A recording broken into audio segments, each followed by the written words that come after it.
Señor, sobre toda situación en el nombre de Jesús. Señor, tú tienes poder para traer a libertad, Señor, a los oprimidos, abrir las puertas de los que están allí, Señor. La práctica, Señor amado, del pecado, el adulterio, la fornicación, Señor, el alcohol, las drogas, la mentira. Señor, no hay ninguna situación que te pueda hacer frente a ti. Tú tienes el poder, Señor, para traer a los hombres a ti, Señor, para que podamos confesar que tú eres el Señor, que tú eres digno de gloria, Señor. Así como tú tienes el poder para sanar cualquier enfermedad física, Señor. También tienes el poder para sanar las emociones y los sentimientos, Señor, y también traer libertad espiritual a los cautivos, Señor.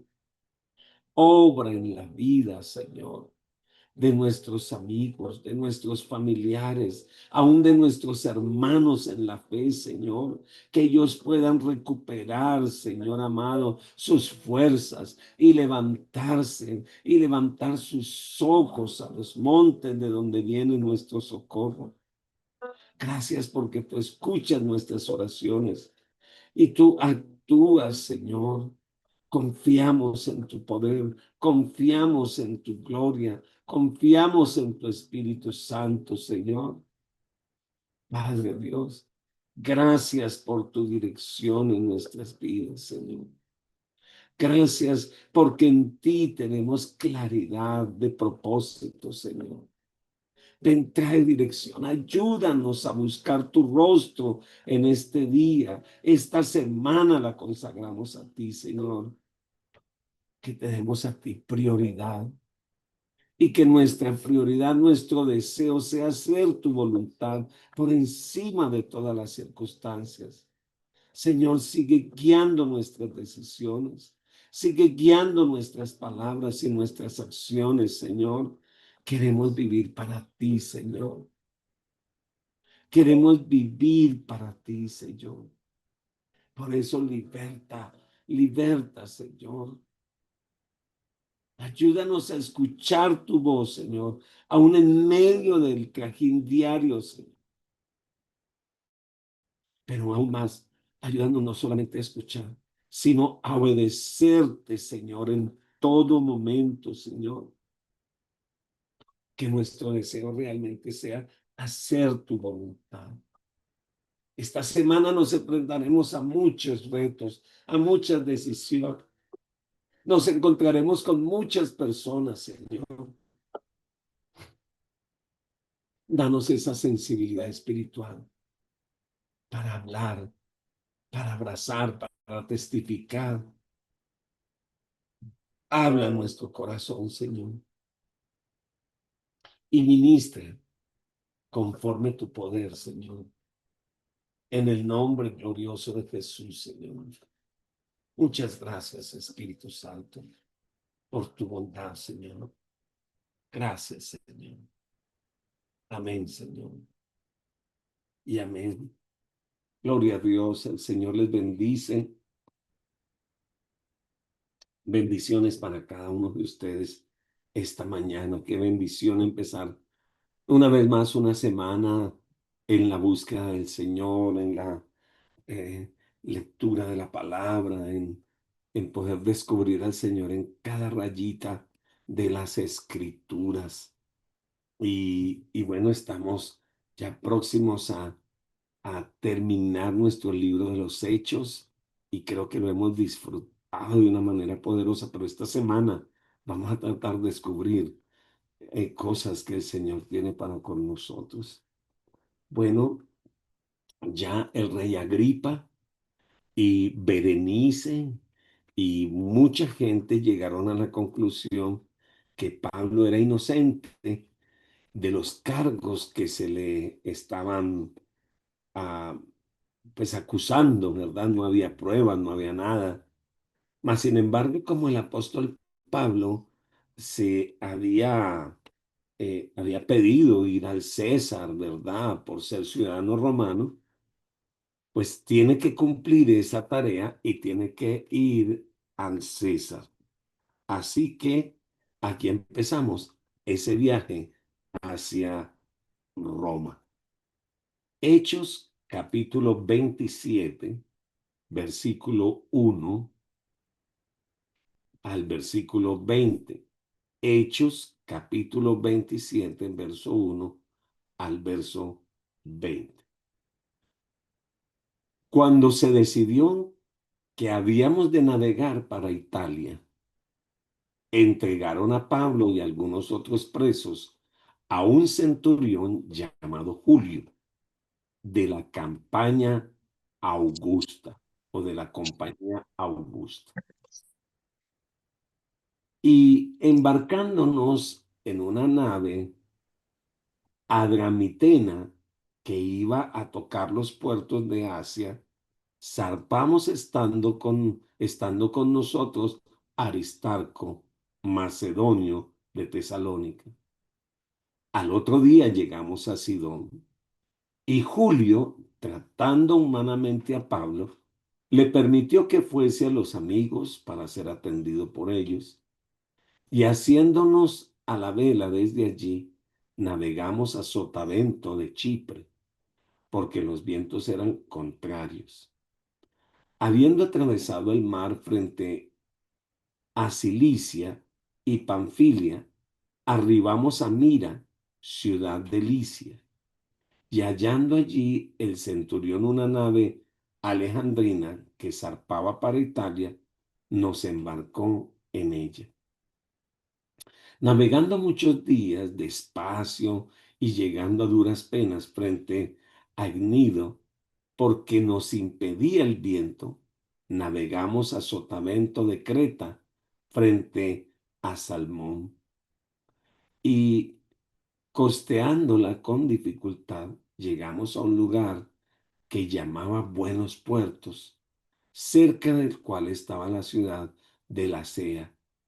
Y habiendo pasado mucho tiempo y siendo ya peligrosa la navegación por por haber pasado el ayuno, Pablo les amonestaba diciendo: varones, veo que la navegación va a ser muy perjuiciosa y mucha pérdida, no solo del cargamento y de la nave, sino también de nuestras personas. Pero el centurión daba más crédito al piloto y al patrón de la nave que a lo que Pablo decía.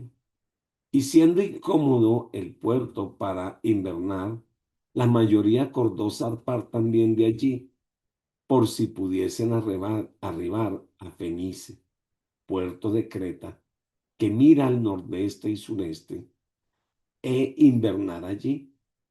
Y soplando una brisa del sur, pareciéndoles que ya tenían lo que deseaban, levantaron anclas e iban costeando Creta.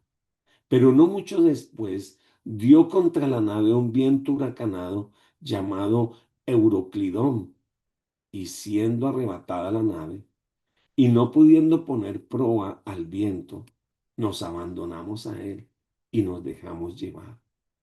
Y habiendo corrido a sotavento de una pequeña isla llamada Clauda, con dificultad pudimos recoger el esquinfe, y una vez subido a bordo, usaron de refuerzos para ceñir la nave, y teniendo temor de darla sirte, arriaron las velas y quedaron a la deriva.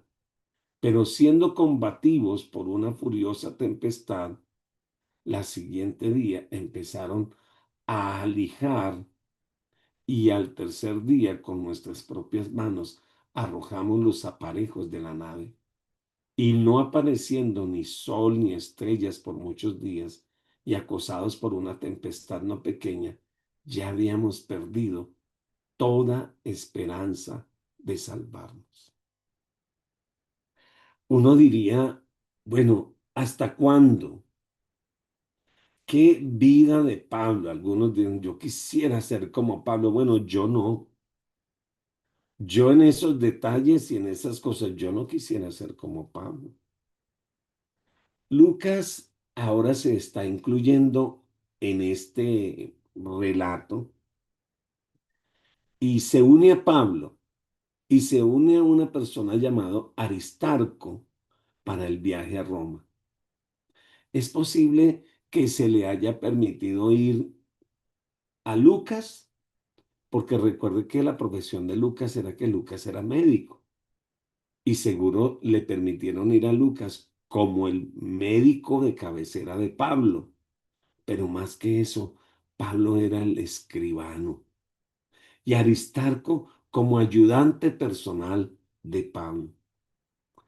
Yo me imagino que Pablo agradeció mucho a Dios por, por esos amigos locales que dejaron a un lado su libertad e incluso arriesgaron sus vidas para que él pudiera recibir ayuda.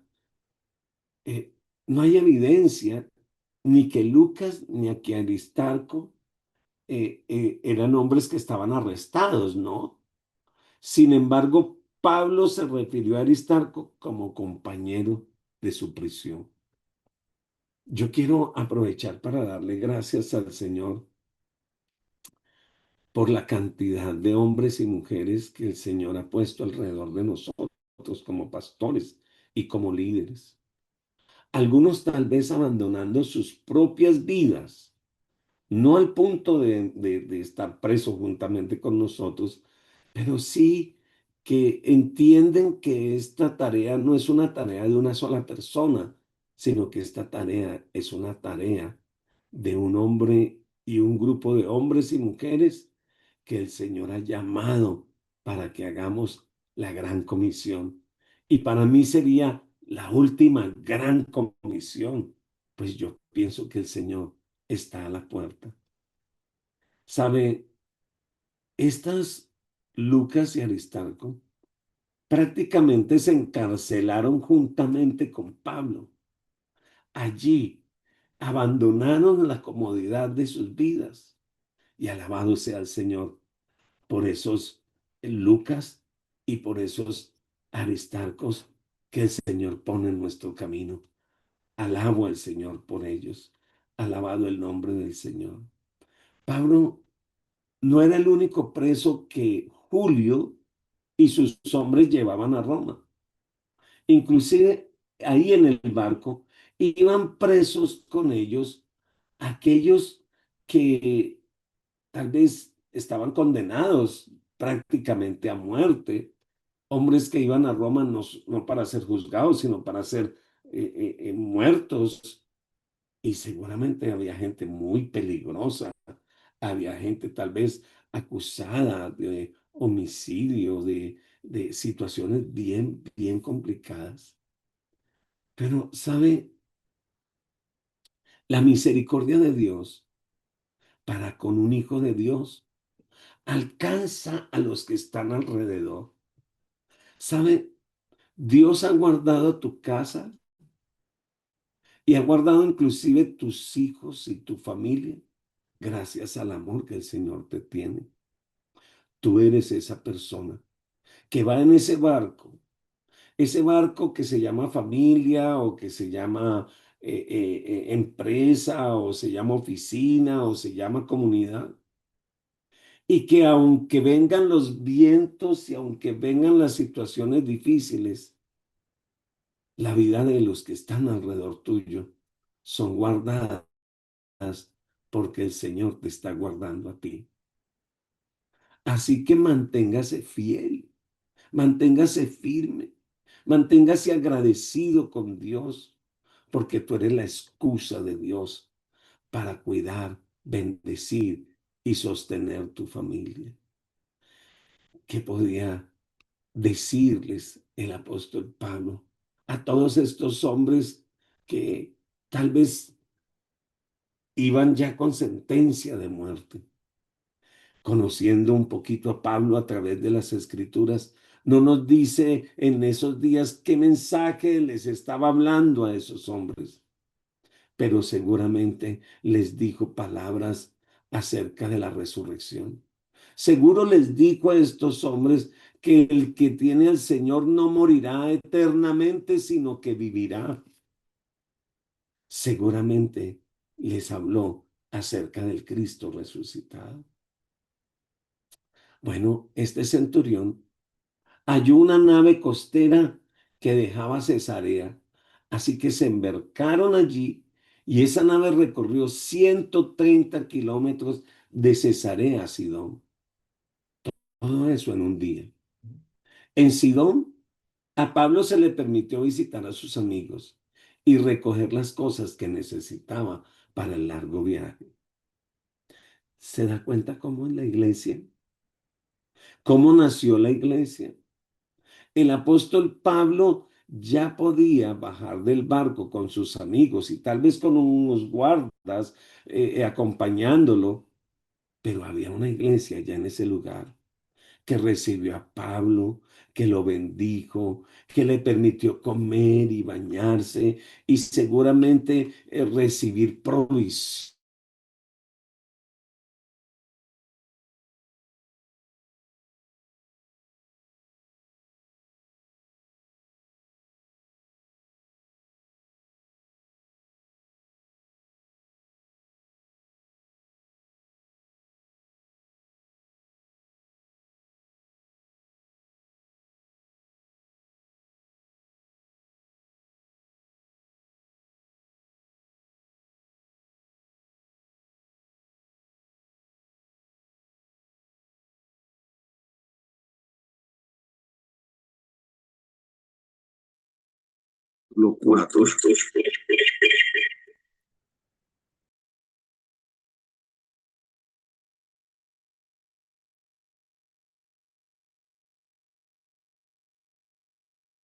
Y mandó al centurión que se custodiase a Pablo, pero que se le concediese alguna libertad y que no impidiese a ninguno de los suyos servirle o venir a él. Oiga, qué bendición para este preso, ¿verdad? Pero ¿sabe una cosa? Eso se llama la gracia de Dios. Que aún en medio de las circunstancias más difíciles, Dios siempre va a levantar también a un Julio. ¿Viste? ¿Va a levantar a quién? A un Julio. Qué tremendo. Y el estímulo de los creyentes. Aquí no nos dice ni siquiera el nombre del que dirigía el grupo de los hermanos de Sidón. Pero ¿sabe? Los nombres de esas personas que extendieron su mano para bendecir al siervo de Dios, sí están anotados en el libro de Dios. Y la Biblia dice que no se quedarán sin recompensa. Así dice la palabra, que si tan solo un vaso de agua diese a uno de tus hijos, éste no se quedará sin recompensa. Estoy acordándome de una visita que tuvimos en estos días. Fuimos a Costa Rica a visitar una iglesia allá por la frontera de Nicaragua y también pasamos por otro lugar donde hay un amigo mío que nos visitó, el pastor Garay, y inspirado por el Espíritu Santo, recibí una dirección de parte del Señor y yo reuní a sus hijos y les dije, mire, el Señor quiere que sus padres descansen y ustedes van a comprar los boletos para sus padres y yo me encargo de recibirlos y alimentarlos y que estén con nosotros porque ellos han trabajado arduamente y necesitan descansar. Y uno de sus hijos me miró y me dijo, sí, pastor, yo creo que sí, pero el otro se quedó callado. Y tan pronto vine para Colombia, inmediatamente fue a conseguir boletos el hijo menor y dijo, esto fue una dirección de Dios y esta bendición la quiero yo. ¿Sabe? Cuando usted tenga la oportunidad de bendecir un siervo de Dios, no lo piense dos veces, no porque sea el hermanito X o Y, sino porque es un privilegio, es una bendición poderlo hacer. ¿Sabe? El apóstol Pablo siguió su camino juntamente con Julio y los otros presos que estaban allí. De Sidón fueron a Mira, pero el viaje se puso muy difícil debido a los vientos contrarios. En Mira, Julio, oficial romano, halló una nave que iba para Italia, porque en la nave que se subieron, pues era una nave que los iba a acercar, pero que iba de puerto en puerto, y parece ser que iba a demorar demasiado. Así que abandonaron ese barco costero y Pablo y los otros abordaron ese barco grande. Era un barco lleno de grano, de trigo, que venía de Egipto y que llevaba 276 pasajeros. Entonces yo quiero que toda esa información es para que se haga una imagen. Ya era un barco grande, era un barco que llegaba de grano, venía de Egipto, era una gran provisión, etcétera, etcétera. Y iban 276 personas. Lo que pasa es que Roma dependía de Egipto para gran parte de la provisión del grano y el gobierno romano daba consideraciones especiales a los egipcios y a sus barcos. Pero los fuertes vientos de nuevo dificultaron el avance, de modo que se requirieron muchos días para cubrir 2 kilómetros,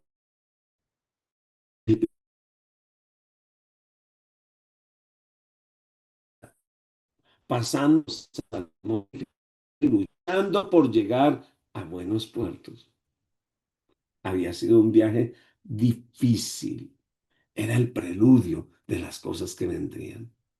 El centurión tenía que decidir si invernar en buenos puertos o seguir a tratar de alcanzar al puerto de Fenicia.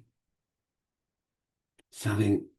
Se enfocaron a tomar una decisión basada más en la experiencia humana que en la revelación que el apóstol Pablo había recibido.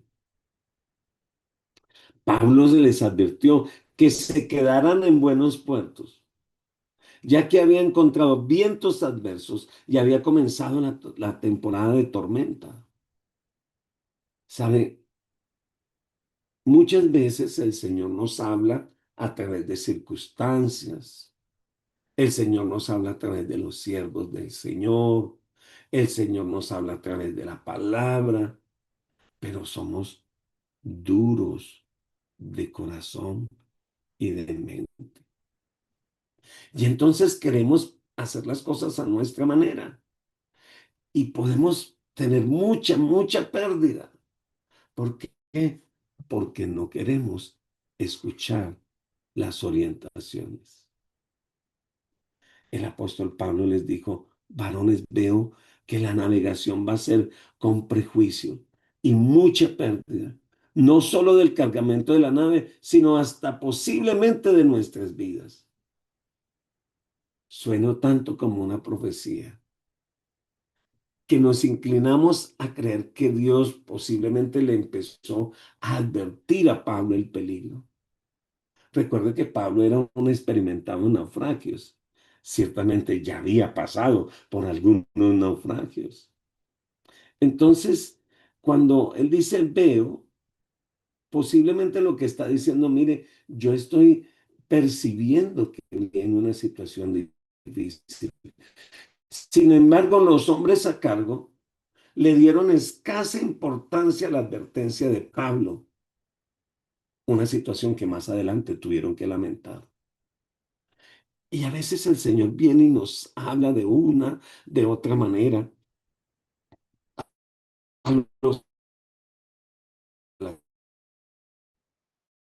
Nos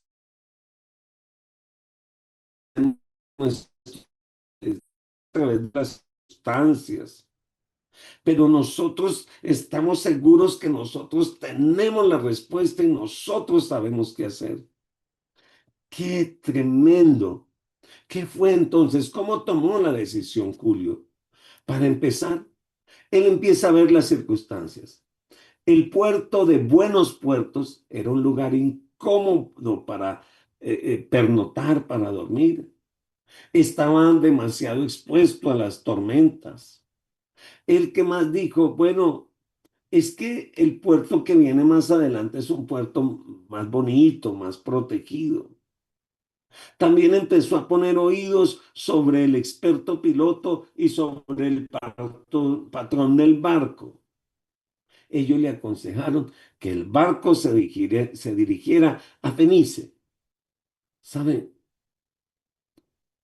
A veces buscamos consejos en personas basadas en la experiencia y no basadas en la dirección de Dios. Por eso cuando Julio sumó los votos, pues fue algo contundente, ¿verdad? Era 3-1. Después de todo, la mayoría no puede equivocarse porque están hablando expertos. Y yo estoy hablándole aquí a alguien en especial. No sé a quién, pero sé que le estoy hablando a alguien en especial. Las circunstancias, el Señor te ha hablado de un camino que debes tomar. Pero estás escuchando a otro lado y aún tu propia experiencia y hay un peligro en esa decisión. El argumento eh, hizo entonces que las personas tomaran el camino que tomaron. Cuando el barco salió del puerto, tal vez Julio, el piloto y el capitán sonrieron a Pablo y a sus amigos como si dijeran, ¿lo ven? Ustedes se equivocaron, porque en el momento hubo unos vientos suaves. Sin embargo, no pasó mucho tiempo y esos vientos suaves se convirtieron en un huracán. Es que nosotros no somos dirigidos circunstancias. Nosotros no somos dirigidos por los consejos de la experiencia, que son buenas las circunstancias y son buenas las experiencias, pero nosotros somos dirigidos por el Espíritu de Dios, dirigido por el Señor, alabado el nombre de Dios. Vinieron los vientos tan fuertes, que tuvieron que recoger el bote o el barquito que venía detrás de ellos y tuvieron que soltar cuerdas y empezó a causar mucho daño. La tormenta empezó a empeorar. La tripulación hizo todo lo que podía para mantenerse a flote. Pero, ¿sabe? Tuvieron que empezar a tirar el trigo. Tuvieron que empezar a liberar algunas cosas. Pues tuvieron que empezar a tirar sus cargas. A veces nos metemos en las tormentas por razones tan sencillas como la impaciencia. Pues dice, y habiendo pasado mucho tiempo y siendo ya peligrosa la navegación por haber pasado ya el ayuno, Pablo les amonestó y les dijo, espérense otro momento. Creyente, no se apresure, no deje que el afán lo lleve a tomar decisiones. Por tanto, mire lo que dice la palabra en Isaías 28:16. Por tanto, Jehová el Señor dice así, he aquí, yo he puesto por una piedra preciosa, de cimiento estable. El que creyere, no se apresure. Su estabilidad está en el Señor. Su dirección está en el Señor. Esta semana camine en Él. Alabado el nombre del Señor para siempre. Y si el Señor dice, muévase, muévase. Si le dice, deténgase, deténgase. Pero sea obediente, pues el Señor siempre tendrá la razón. Padre, en el nombre de Jesús, yo te doy gracias, Señor, por la vida de cada hombre y mujer en este grupo, Señor, en esta Zoom, Señor. Bendigo sus vidas, bendigo sus familias. Te ruego que te levantes para ellos, que les animes en esta jornada, en esta semana, en este mes que empezamos, Señor. que este sea un mes de gloria, de poder, que tu Espíritu Santo sea sobre ellos, Señor. Ahora mismo, Señor. Gracias, porque nunca sucede nada sin que tú primero nos hables y nos muestres. Ayúdanos a ser obedientes y abandonar el orgullo, el propio conocimiento, Señor. En el nombre de Jesús. Amén. El Señor les bendiga, que tengan un feliz día y nos vemos mañana si el Señor lo permite. Muchas Bendiciones. gracias.